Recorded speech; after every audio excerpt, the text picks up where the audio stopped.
ग्रामसेवक या गंभीर बाबीमध्ये आज आलेला नाही, त्या सर्वांना आपण सत्तेची ऑर्डर काढायचे.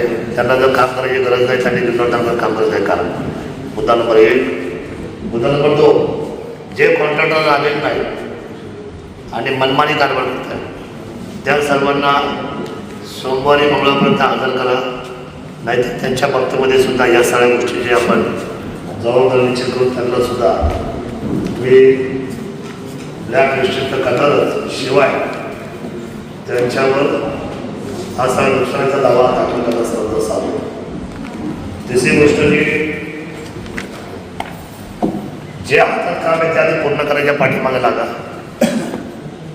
चौथी गोष्ट, सगळ्यात पहिलं तर त्या गावांना प्राधान्य की जी लोक आज टँकरने पाणी पितात, ज्यांची परिस्थिती बिकट आहे आणि ज्या लोकांना पाण्याची गरज आहे, अशा लोकांसाठी सगळ्यात पहिल्यांदा तुम्ही वर्कआउट करा.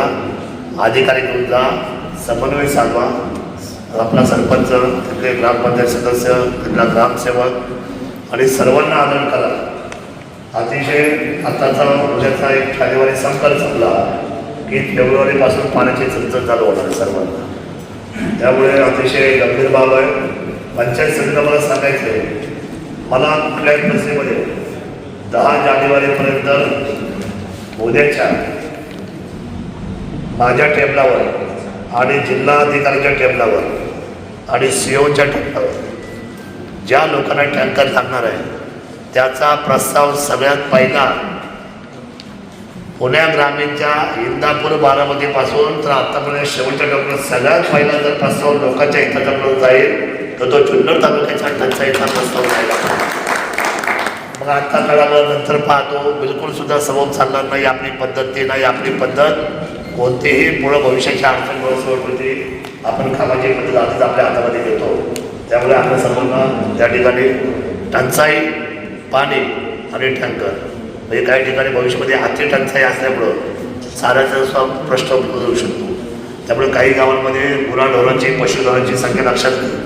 आत्ताच त्या पद्धतीची टिप्पणी तयार करा.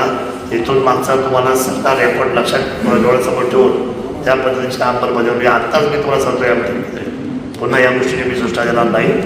10 तारखेपर्यंत माझ्या टेबलावर आणि जिल्हाधिकारी आणि सीओच्या टेबलावर या सगळ्या फायदे तुमच्या कंप्लीट होतात.